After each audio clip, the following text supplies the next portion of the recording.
Hello folks, welcome to the channel. If you encountered error code 0x8004de44, then watch this video for the solution. The first solution is to check the internet speed. So we'll go to a site like fast.com to check the internet speed. Now the internet speed should be 20 megabytes per second and above.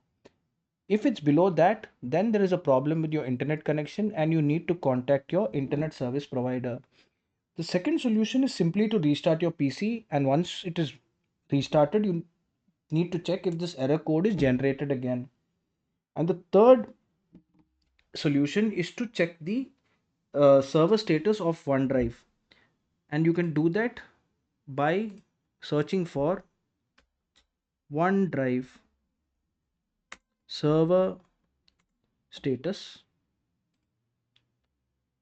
and we will go to the service status portal of office.com, and we will look for the OneDrive server. It is green, which means that they are all good. And the last option is to reset OneDrive. For that, we need to copy this command.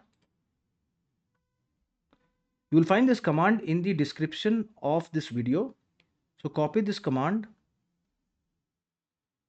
and we will go to command. We will open Windows and R key. We will hit the Windows and R key simultaneously, and we'll copy this command here and we'll click enter, and this should reset your Microsoft OneDrive, and it will reset again slowly, and after some time it will start syncing and your error should no longer show. If this video helped you, then please subscribe to the channel and enjoy your day.